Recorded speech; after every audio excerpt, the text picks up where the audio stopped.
Bonjour et bienvenue. Aujourd'hui, on s'attaque à un monde qui peut sembler, disons, un peu complexe, celui des graphiques financiers.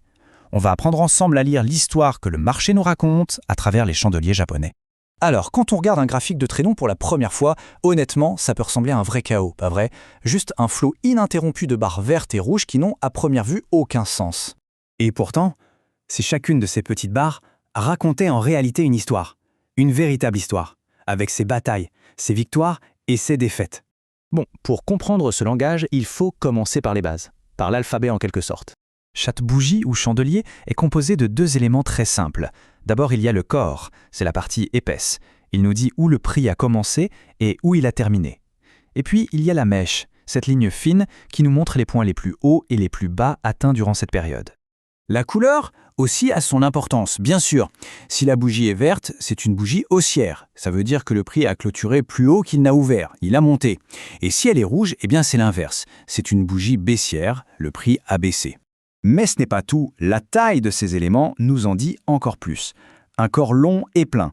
Ça, c'est un signe de force, de dynamique. Une mèche très longue, ça indique une bataille féroce, un rejet du prix. Et un tout petit corps, là, c'est le signe d'une pause, d'une indécision sur le marché. Ok, maintenant qu'on a l'alphabet, passons à la règle d'or. Et c'est vraiment le secret qui fait la différence. L'idée, ce n'est absolument pas de mémoriser des centaines de configurations par cœur. Non, le point crucial, le voici. L'endroit où apparaît une bougie sur le graphique, eh bien c'est beaucoup plus important que la forme de la bougie elle-même. Le « où » l'emporte toujours sur le « quoi ». Imaginez un pilote de Formule 1. L'analyse est faite, la stratégie est en place, il est sur la grille de départ et il attend juste une chose, le feu vert. En trading, c'est pareil. L'analyse nous aide à identifier des zones clés de support ou de résistance. Et la configuration de bougie, c'est notre feu vert. Donc, ça simplifie tout en une stratégie très claire en deux étapes. Étape 1, on identifie ces zones. On attend patiemment qu'un signal, une configuration de confirmation, apparaisse précisément dans cette zone. Et la bonne nouvelle, c'est qu'on n'a pas besoin de connaître des dizaines de signaux. En fait, il suffit d'en maîtriser 5. 5 configurations vraiment puissantes qui vont agir comme nos signaux principaux. Allez, voyons ensemble ces 5 configurations. Ce sont les feux verts les plus fiables qu'on puisse attendre du marché. Le premier, c'est le marteau. On le trouve typiquement à la fin d'une baisse. Imaginez, les vendeurs poussent le prix vers le bas, c'est ce que montre la longue mèche. Mais juste avant la fin, les acheteurs reviennent en force. C'est un signal de rejet très fort du bas du marché. Numéro 2, les 3 soldats blancs, ou leur inverse, les 3 corbeaux noirs.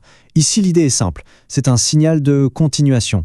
Quand on voit 3 grandes bougies de la même couleur qui se suivent, eh bien c'est un signal très clair que la tendance actuelle a beaucoup de force. Ensuite, on a l'étoile du matin et l'étoile du soir. C'est une configuration en 3 temps. D'abord, une grande bougie qui suit la tendance. Puis, au milieu, une toute petite bougie, un moment d'hésitation. Et enfin, une troisième grande bougie qui part violemment dans l'autre sens. C'est le signal classique d'un retournement de marché. Quatrième configuration clé, l'englobante. C'est un signal de retournement vraiment puissant. Ici, une seule bougie est si grande qu'elle avale complètement la bougie précédente. C'est un signe très clair de changement de pouvoir, un changement soudain et décisif. Voilà, l'idée c'est de combiner ces signaux avec les zones clés qu'on a identifiées. En faisant ça, on adopte une approche beaucoup plus précise. Et, avouons-le, bien moins stressante. Ça veut dire quoi concrètement? Ça veut dire arrêter de rester scotché devant son écran toute la journée. Le travail intelligent, c'est d'identifier ces zones, de placer des alertes de prix et d'attendre. On laisse le marché venir à nous. On n'agit que si et seulement si une alerte se déclenche et qu'une de nos configurations de puissance apparaît.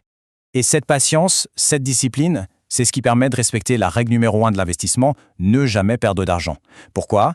Parce qu'en attendant le signal parfait au bon endroit, on filtre automatiquement la plupart des trades à faible probabilité. On évite de tomber dans les pièges du marché. Alors au final, qu'est-ce qu'il faut retenir de tout ça? L'idée, ce n'est vraiment pas de devenir une encyclopédie vivante de toutes les configurations de chandeliers. Non. Le véritable objectif, c'est d'apprendre à lire l'histoire, de comprendre la bataille qui se joue entre acheteurs et vendeurs, mais seulement au moment et aux endroits qui comptent vraiment. Ce qui nous amène à une question finale pour réfléchir.